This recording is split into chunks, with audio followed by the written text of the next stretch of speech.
I told Jess, I was like, we just have to hit record right now because we're just going to get into all the good stuff. I am so lucky to call this woman a friend, and I'm so excited that she's on the episode today because her story is truly incredible. And if you are a woman of any age or you're a woman, in our second chapter of life, I think we're both in our second half of lives and starting from the beginning in a different way. I want you to listen to today's episode. I want you to be able to share this episode with a friend because I'm so grateful for Jess coming on the episode today. We were just having like about an hour and a half conversation in the car last week.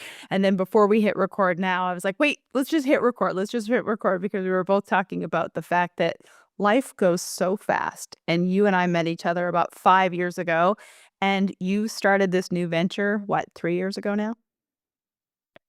Oh God, it's been, well, this chapter of this journey has been 3 years, but prior to that, it's been 7, 8 years in the making.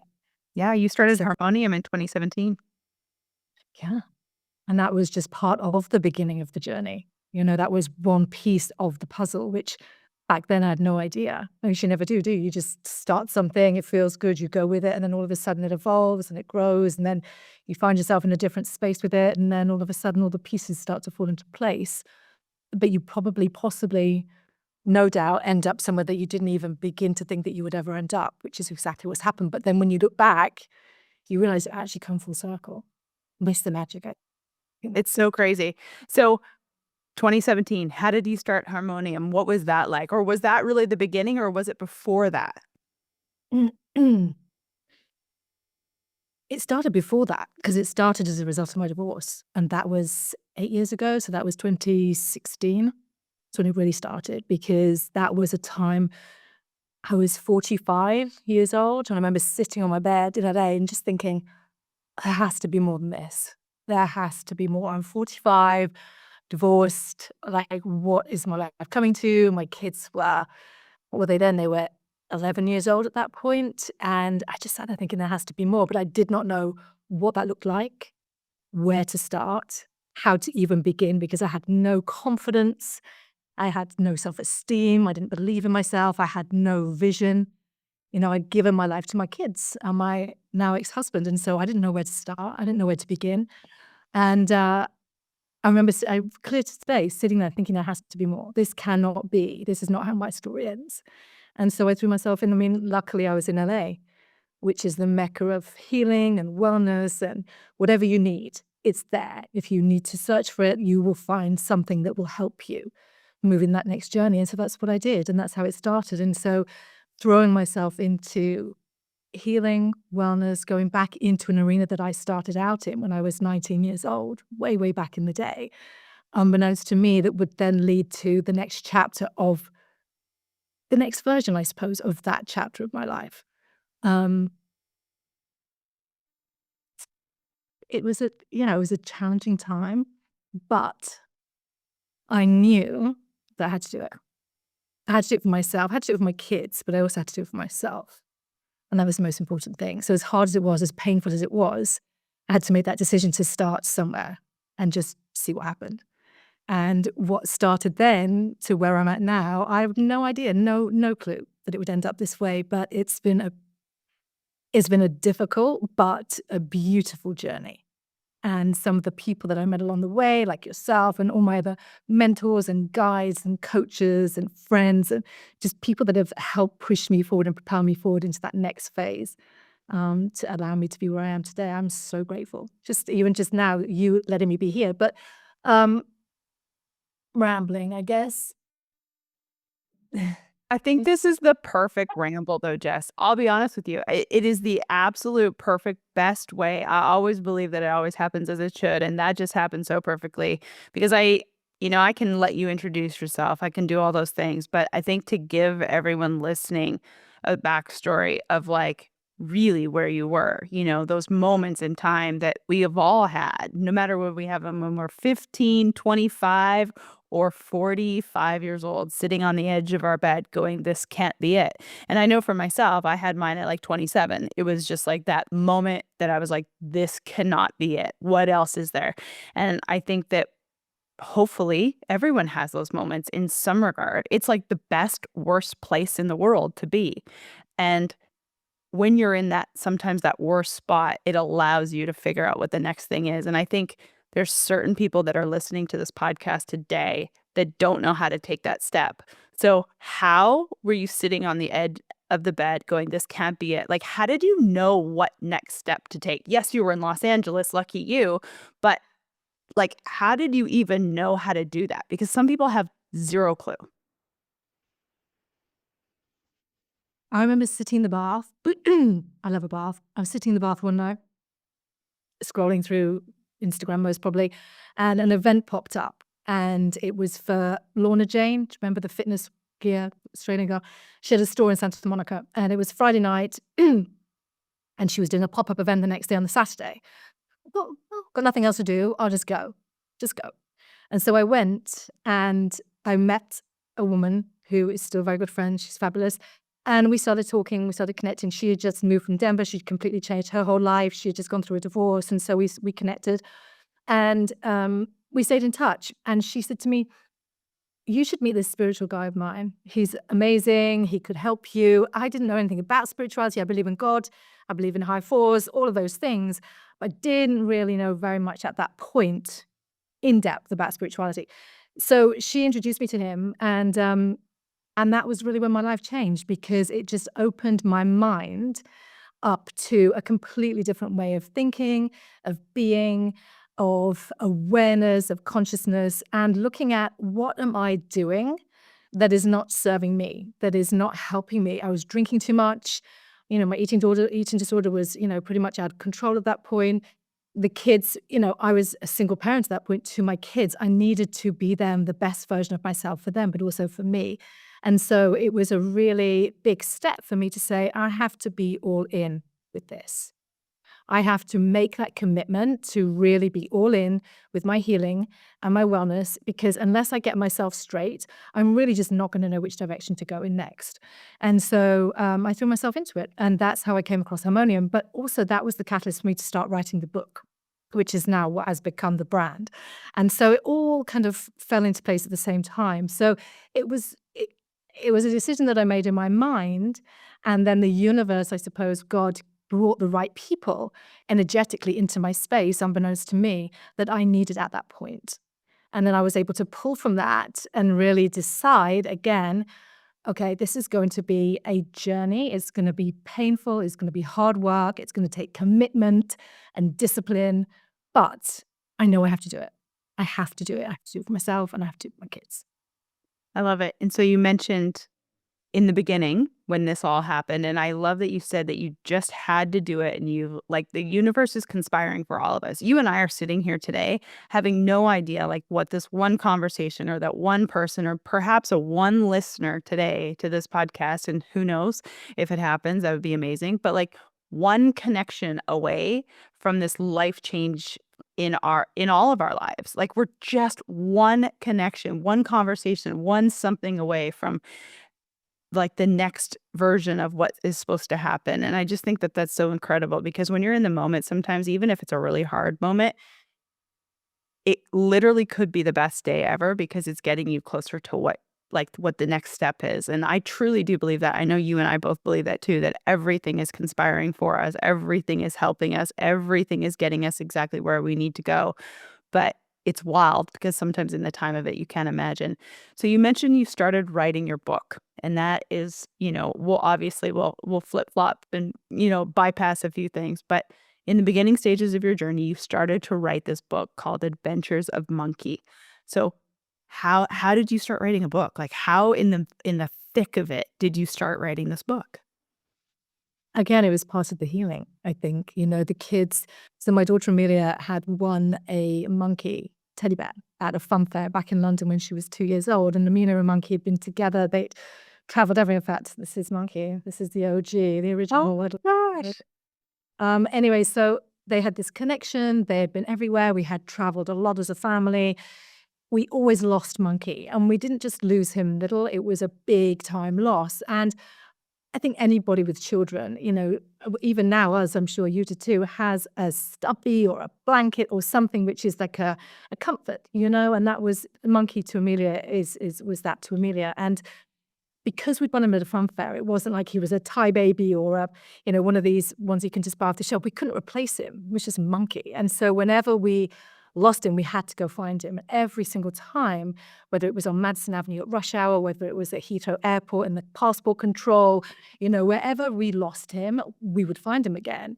And the connection that I saw between them really inspired me to think about how I could use that to heal myself as part of my journey, but also to give back at the same time. So at that time, the kids were in middle school, and every Christmas, the school would donate gifts to an orphanage down in Tijuana. And the 8th grade kids would wrap up the gifts, and then they'd all the parents would wrap up the gifts, and then the 8th grade kids would take them down and spend the day with the children in the orphanage. So I said to Millie, you know what? We should write about Monkey and his adventures, and we should write a book. And we should sell the book, and we should just give all the proceeds to the orphanage down in Tijuana, because those children don't have anything. They're not as blessed as us. They don't have what we have. Why not do that? And she was like, that's such a great idea. And I was like, what does that even mean? I don't know how to write a book. I've never done it in my life. I'm an avid reader. I used to love reading and storytelling and all the rest of it, but no idea about how to write a book. So again, what am I going to do? I said it. Can't go back on my words, so now I'm going to find a way to make it work. There's always a way, just to find it. So I signed myself up to UCLA to create a writing course. I started writing. I threw myself into children's book writing groups. I spoke to people that were in the industry that could give me tips and pointers. And I just started, and that was it. And so this was just before COVID. But I think, to your question, I think it was just a very healing piece of me, because it was connecting me back to my inner child, and who doesn't want to be connected to childhood and to fun and to fantasy and to stories and magic. And, Amelia's story with Monkey was just so magical, because no matter how often they got lost and no matter how dramatically they got lost, they always ended up back together again. And so it was really just a story to, let's just help kids to believe in love, to believe in magic, to trust that everything will always be okay. No matter how dark things might seem, no matter how alone you might feel, everything will always be okay. You will always be all right. And so I guess that was kind of how it came about. And then once I'd made that decision to do it, I just had to get on with it. And so I found a hybrid publishing company in New York. And we started putting the book together. And that was just before I met you. In fact, I think we just launched it. So it was August 2019. And it's funny because it wasn't how I had envisioned it to be. It wasn't what I wanted it to be. The illustrations weren't beautiful and charismatic. They were just kind of meh. And so I was proud of myself for doing it, and it was doing all the things that I wanted it to do. It was giving back to these kids, and it was, showing my kids that, you know what, you can do whatever you want if you set your mind to it.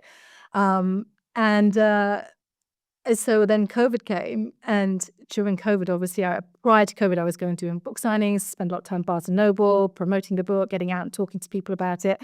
And then I couldn't do that so much. And so I decided, I need to make this right. This isn't what I want it to be. And if I'm going to put some out into the world, a creative piece, I want it to be a reflection of me. I want to be proud of what I've done. And as much as I was proud to have done that part of it, it wasn't where I really wanted it to be. And so I think, you have to start somewhere. And it might not be straight away necessarily how you want it to be. But if not, how can that be different? How can we change that? What do we need to do? What will it take in order for us to actually bring it to where we want it to be? And so during COVID, I found a literary lawyer, actually. And I said to him, listen, I've done this book and I'm not that happy with it, and I don't know what to do next. And he said, well, it's probably highly unlikely that you're actually going to get the rights back from this publishing company, because it's very rare that they will actually allow the authors to take their rights back. He said, but we can try. And so I said, okay, let's try it. So we did. And he called me one morning and he said, listen, you're not going to believe this. He said, I don't think I've ever seen this happen. He said, but they've agreed to give you back the rights. You own the book again now. And so I was like, okay, great. So I then went down another rabbit hole of finding an illustrator, actually, funnily enough, in the UK. And we went to town to actually re-illustrate and redo the entire book.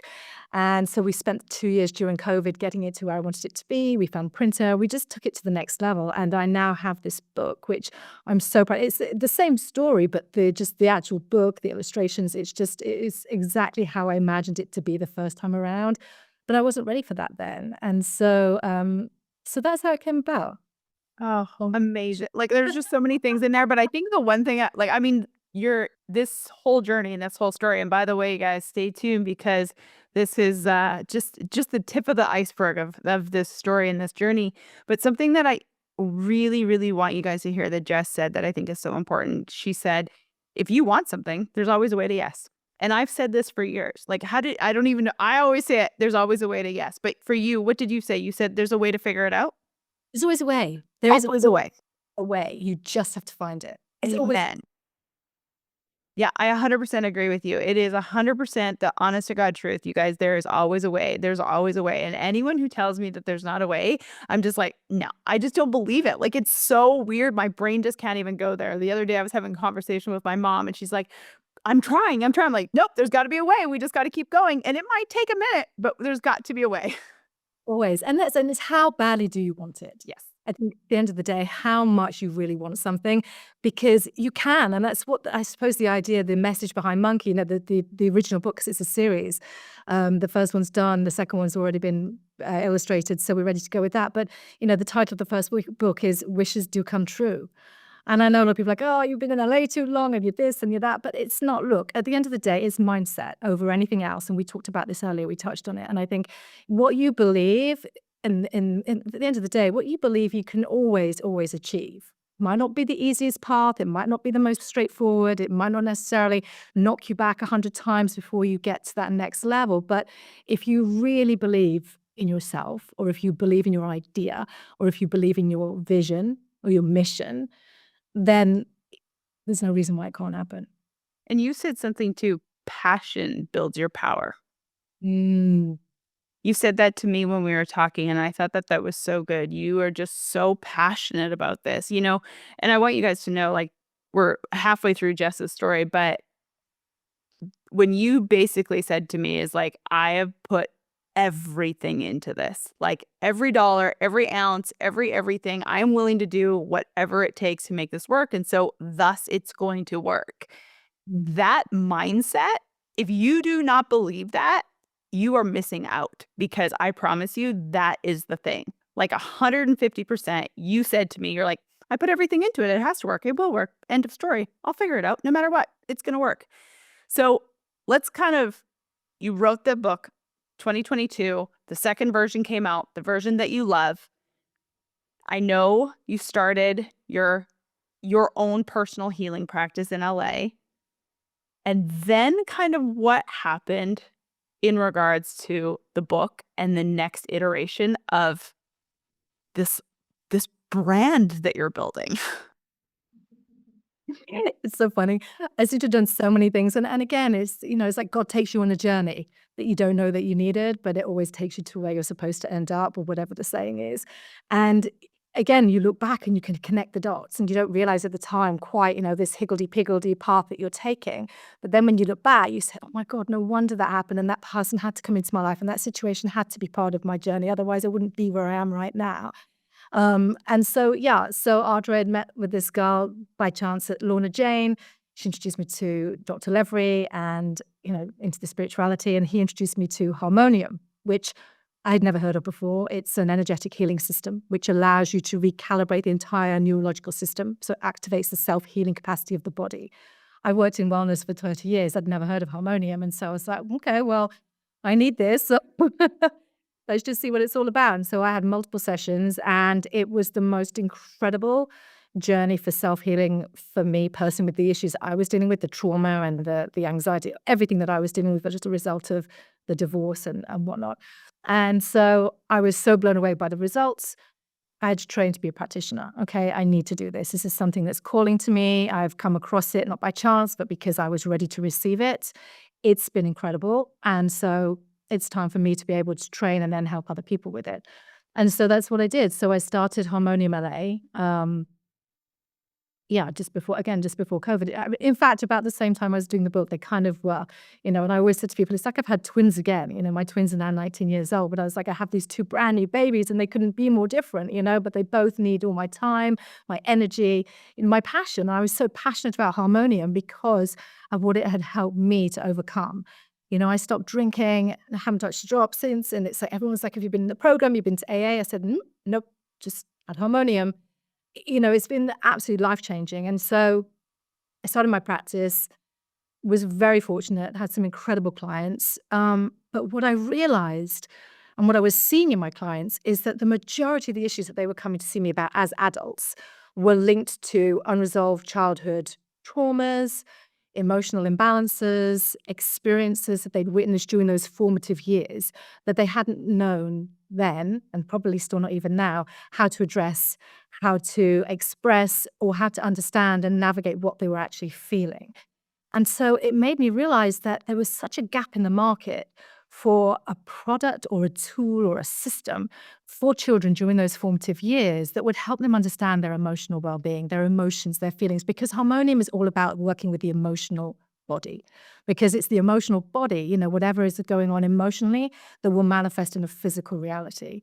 And so if we don't get to the root of the problem, it doesn't matter how many antidepressants, how much therapy, how much medication, or blah, blah, blah, blah, blah that we try. If we don't get to the root of the problem, the emotional root, we're never fully going to heal permanently. Yeah. And so it was really fascinating because I started to correlate these situations, and I realized that Monkey and the book were really just a part of the bigger picture, because I realized that this was a gap that needed to be filled during those formative years. Because if we can help children understand their emotions, express their emotions, talk about their emotions, feel connected and feel safe, then it will hopefully really allow them to grow into much more rounded, confident, strong, resilient children that can then navigate life in a much more comprehensive way than the ways that we seem to do it now, trying to, hide and escape from all of that trauma. Some of it we don't even realize. We don't even understand where it's come from or what it's all about. But what we do know is that that's manifesting in addiction or pain or symptomatic issues. Maybe it's mental illness, physical illness, whatever it might be. 99% of the time, that comes from some form of emotional imbalance, typically. I agree with that wholeheartedly. I believe it's called dis-ease for a reason, and it is in our bodies, and I know exactly where mine is. I actually do. Like, that's why I always had stomach problems, always had back problems, 100% until you start to heal your shit. And every human on the planet has it, whether you pretend like you do or not, until you start figuring out how to heal yourself. It's tough. It's a tough go, and you will probably choose any of the above. Alcohol, drugs, sex, social media, whatever you wanna choose. Whatever, anything. Shopping, it can be all of it, 100%. It doesn't have to be like one of those big shopping. I love the fact that you said that, because that's 100% the truth. There are so many people that soothe themselves. Yeah, 100%. So that there into itself was really the catalyst. So the book had got the new iteration of it. It was ready to go, and I wasn't quite sure how to do that, whether to go through a traditional publishing house, whether to do the self-publishing. And I was introduced to a team in New York, a team of girls in New York who bring product to market. So I said, well, I'll have a conversation with them. I'll go, I'll talk to them about the book, and maybe they can help me, with bringing that into fruition. And that was a year ago, actually, December 1st last year. Things had got a little sidetracked. I'd been through a few more little issues of my own I had to work through. And anyway, so I met with them. Yes, we can bring the book to market. And from that point, I said, but there are other things that we can do. We need to create a system. It's not just about the book. It has to be more of a system. Like, we need a system that helps children to understand and regulate their emotions at that young age. And so I came up with the idea of some affirmation cards. I work with affirmation cards every day myself. I work with them with my clients. I find them incredibly powerful, very, very important. There isn't a day that goes by that I don't work with affirmations for myself, for my own mindset. And I looked in the marketplace. There's a lot of cards for kids, affirmation cards, but I think the key for me was combining literacy as well as love. Building self-love, building self-esteem, building self-confidence, but also linking it with literacy, because literacy to me is life. Love is life. Literacy is the foundational skill of life. If you can't communicate, how can you express what you need or what you want or how you feel? So it really seemed to be like a bit of a no-brainer. Like, it had to go hand in hand. There had to be the literacy piece along with the love piece. And so that's how it came about. So all of a sudden, like fast forward 12 months, and I have created not just the book, but this system, which now comprises a factory in Vietnam. We're actually almost at the very tail end now of producing the products, but we've created our own monkey. You know, monkey needs to be in the world. So we have handmade from scratch, like custom made monkey. We have made a deck of affirmation cards, which are an educational wellness tool to help children every day with literacy. It's the alphabet, uppercase, lowercase letters, affirmations every single day, positive mindset, an explanation of those words. It's a tool to help connect the parent and the child, to strengthen that bond between child and parent. Because if the child feels seen and if your child feels safe, then your child is much more likely to open up to you, to connect more deeply with you, and to be able to understand how they can really ask for and share how they're feeling and what they need. So it's been unbelievable for me because I get so excited about it. And people just look at me and they think you're as mad as a box of frogs. How do you possibly think that this is something that is needed? How do you think you're going to sell a million monkeys? Who needs a million monkeys? Like, you don't need. And I just look at them and I say, well, why wouldn't we? Why wouldn't we? Children are our future. It is the most important thing that we help children to understand and express their emotions from a young age, because if we can do that, it will just help build that. And like I say, that foundation moving forward. It is literally like 100%. If you healed our children when they were children, we wouldn't have 90% of the problems as adults. Like literally if you really think about that, because I always say this too, is like, if I am doing my job on this planet, I love what I get to do. Jess is obsessed with what she gets to do. Those people are people who are making this planet better. Those people are doing their job. Those people are healed people. They're not evil people. They're not greedy people. They're literally just people who want to do good things in this world. Can you imagine if we're all walking around like that? So I love the fact that you're so passionate about healing children. You know, I don't have children, but I do have a ton of adults in my life who needed the healing when we were kids. And I love the fact that you tell people, why in the world would we not need this?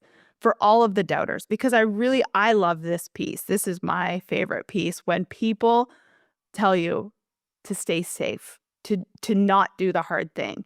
You are literally 53 years old and you put everything into this business. And I know you're laughing and I'm saying your age because I want people to hear it. Like, I want people to hear that Jess has gone all in on this at a stage of life where she could literally be kicked back on the beach and never work a fucking day in your life. Mm. Yeah. It's, you know, Christina, it's become a mission. And I think that is what pushes me and is my passion. It's not just about another product. This is a mission. And I think when you talk about the word mission, I think it implies something much bigger than self. And I said this to you when we were talking on the car. It's not about me being the next J.K. Rowling and the next famous author. Of course, I want to sell all the books because a piece of this is all about giving back to charity, you know, starting my nonprofit, which we haven't even touched on, but that was all part of it. I want to talk about that too, don't No, again, it's just another piece that fell into it. But I just think when it's a mission, it's bigger than me. This is something which it has to work because it is for the greater good of humanity, in my opinion. And I believe that 150 million%. And that's why, like you say, yeah, I'm all in on this. I cannot afford for this to fail because I put everything on the line. And yeah, I'm 53. And most people, you know, I spoke to this lady I was buying a washing machine the other day and she was like, well, I'm 55 next year and I'm going to retire and I'm so excited. And I sat there thinking, that's fabulous. I can't think of anything worse. That could be like the worst curse for me is that, Jessica, you're going to retire at 55. I'm just getting started. I'm 53. I 100% agree with you. I feel like actually bad things happen when you retire because you don't have like that perfect, like you will survive forever because you're so passionate about this. Like literally slowing down is not an option. No, absolutely not. I have no investors. I have no bank loans. I am just bankrolling this. I am literally living the most nomad. I sold my house in LA 3 months ago. That was all part of another piece of the puzzle, but my kids are both in New York right now. I don't need to be in LA. I had to sell it for a few different personal reasons. I did not make as much money as I would have hoped. It was really traumatic to sell it because I love my home. It's where I raised my kids. It was the first home I had after my divorce. It's where all of my healing took place, where I started my practice, where Monkey came to life. So to let that house go was a huge, huge kick in the gut to me. And I laugh now because I listened, during my healing last 8 years to all these stories of founders and entrepreneurs. And, I was couch surfing and had no money and I was living with my friends and I was out of a suitcase. And I look at myself and go, shit, that's me right now. And I'm not like, so it has to work. There is no other way. It has to work. And I It put has to so work. much Yes, and it will love work. in it. Yeah, 100%. I love the fact that your journey has like when you really look back at Jess's journey, everything from, the divorce to healing yourself to meeting the woman at the Lorna Jane event to doing the book and finding the publishers. And like you've also told me crazy stories that we haven't even touched on of like how you found the right person for this one connection or the right lawyer or the phone call when the lawyer's like, you will not believe this. This has never happened before, but sure, you can have the book back. I mean, there's just been so many things like that, kind of looking back. And then also too, you talked about, and when you told me you did this when we were talking last week, I was like, no fucking way. I've heard that's one of the hardest things on the planet to do is to create your own nonprofit. You guys Google that, ChatGPT that. It is hard as shit. So tell me how that piece came about. Again, it's a bigger piece of the mission. This is like it's coming through me, but it's not really me. I'm being guided by forces far greater than myself on this one, I'm sure. But with the original book, of course, as I said, the percentage of the proceeds were going back to the orphanage in Tijuana to help the kids.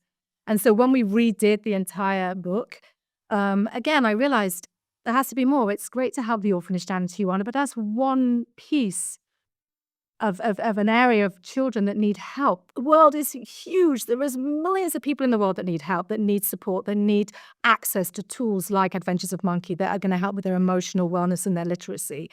And so let's create our own nonprofit, because if we can create our own nonprofit, then all of the products that we sell, we can donate a percentage into our own nonprofit, and then we can globally help children that are in, much less fortunate circumstances and situations than our children.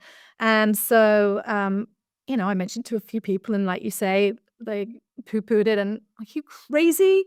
Do you know how difficult that is? And I spoke to a couple of people, and then some people were like, oh, no, it's really easy. You just register in a state and it's this and it's that. But that didn't feel good to me. So I looked into it a little bit more and deeply. And, yes, there were specialist lawyers that deal with it, and it's tens of thousands of dollars and blah, blah, blah. And so much red tape and jumping through hoops, and it takes a long time. And there seem to be and I'm calling them energetic blocks. And I think, you always reach these roadblocks sometimes, and it's like, you're not meant to go this way. There is a better way, and this is there for a reason. And it's because you've got to find the other path to where you want to go, your destination. And it seemed to be that I spent a lot of time, I always say, speaking to the angels, speaking to God, speaking to the universe, and asking the question, what will it take? Because I think that is so powerful, and that has worked for me so many times in my life. What will it take for me to find the right person to help me bring this nonprofit to fruition? This is so important to me. I know there's a way. What will it take?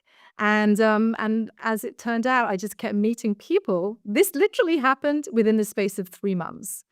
And I met this lady, and she was just phenomenal, and she just specifically deals with setting up nonprofits. And I said to her, but we need to be global, and we need to be able to fundraise on the East Coast in New York, because that's where the company is based, but we also need to be able to fundraise in California, because that's where, where we were living at the time.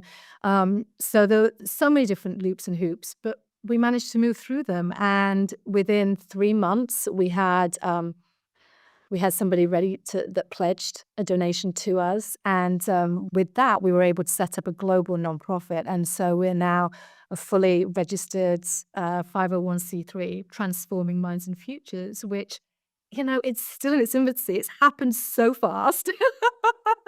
And I'm like, hold on a minute. What do I even know about running a nonprofit? Nothing yet. Nothing yet. And that's another word which has really been huge in the forefront of my vocabulary this year is I don't know how to do that yet. I don't know if this is going to work yet. Because when you add yet to a statement like that, it changes it completely. And it changes it from being a negative into a positive. Because there is always a way. We go back, circle again to that. There's always a way. You just have to find it. I am going to use that word. I am going to use that word. I love that so much. I have not heard that before. There's not a way yet. Like, I'm sure I've heard it before, but like it isn't in my thought process. But I am obsessed with that. I am going to use that. I haven't done that yet, or you haven't done that yet. Yeah, because it changes the energy. It changes the possibility. It makes it like, of course it's real. Of course you can do it. Well, you haven't done it yet. Of course. Because here's the other thing. When you get an idea, and this, for your listeners that might be thinking, God, yeah, okay, fine. So I'm 40 something, 50 something, 30 something, whatever age you are. Yes, I had this idea, but I don't know, it's probably nothing. I don't know if I can do that. If you get an idea, you're supposed to do something with it. It comes to you for a reason. And if whatever that idea is, if that wouldn't exist in the world without you, that is a green light. It is a huge green light to do it.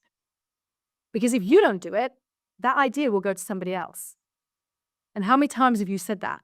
Wait a minute, you're watching an advert on the television. Hold on a minute, I had that. That's my idea. Oh my God. My mom and my aunt used to do that when I was a kid all the time. They're like, we're going to create it. We're going to create it. I bet you those bitches, if they'd done anything, they'd be freaking 100 millionaires because they said it all the time. Exactly. You have to do something with it. And I think that that is the biggest key. And that is what makes you, you, Jess. And I feel like I have one of the same type of skills. Like, I hate when a person talks about doing something and doesn't take any action. And all they do is talk about why they can't do it. I don't have enough time. I don't have enough connections. I don't have this. You guys, all you have to do now is add Jess's word yet to the end of it and start taking some damn action. I love that. Absolutely. 100%. I am so damn proud of you, and I cannot wait until this does works. It may not be happening yet, but it is, because and the reason why, only reason why it hasn't happened yet is the product is not to market yet. Yeah. We by the time this comes out in January, the product should be on the market. You guys can find it will be. In production, we're speaking with the factory. And that's the other thing. Like, what do I know about starting a company, being a CEO, speaking to a factory in Vietnam? I was very specific about where I wanted it made, what I wanted it to do. Giving back is part of this, big thing for it, looking after the planet, making sure that it's eco-friendly and all of the different things. And, again, having these ideas, being very specific, being very passionate and very clear about what I will and won't accept. Because if I'm going to put my name to something and bring something into the world, I want to make sure that it is the good quality, good standard, that it is actually going to help not only just emotional health and mental wellness and everything else, but also the environment and the planet and giving back. And so, all of a sudden now, the factory is ready to go. And I have the most incredible team. And I think that's the other piece that you were saying as well. It's like surrounding yourself with the right people. And they don't necessarily have to have a resume as long as their arm with skills that can make sure that they can tick those boxes. But do they have the passion to be part of the project? Are they invested in the project? Do they believe in it as much as you do? Because if that's a yes, yes, and yes, they're the people that you have to surround yourself with. And that's the other thing that I've learned this last 12 months as well, is the ones that are really with me and supporting Monkey and the mission and taking it forward are the ones that are so invested that it's a pleasure, it's a joy every day to have connection, communication, because you just see it building, and the energy is just flowing. And that is also, I think, a big piece of it. If you're listening to this podcast right now and you are a person who is hearing what Jess is doing with Adventures of Monkey and the healing and transforming their lives and their futures, if you are listening to this and you know a person or you are that person who's like, oh my God, this is the greatest thing ever. Jess, how does everyone find you? How do they get the product? Where is everything available? And I want you guys to pay attention. Obviously, this will be linked in our show notes, but how do we either A, help you with this mission, because I know someone cares about it so deeply, and two, where do we get the product so we can start healing these million+ children that we're going to do so? The website currently is adventuresofmonkey.com. And so everything is available to pre-order on the website. And so with regard to, again, it's all across North America. We're going to be everywhere. But at the moment, it's on the website. And you can just order online. And then we can get the products to you. You can start working with them.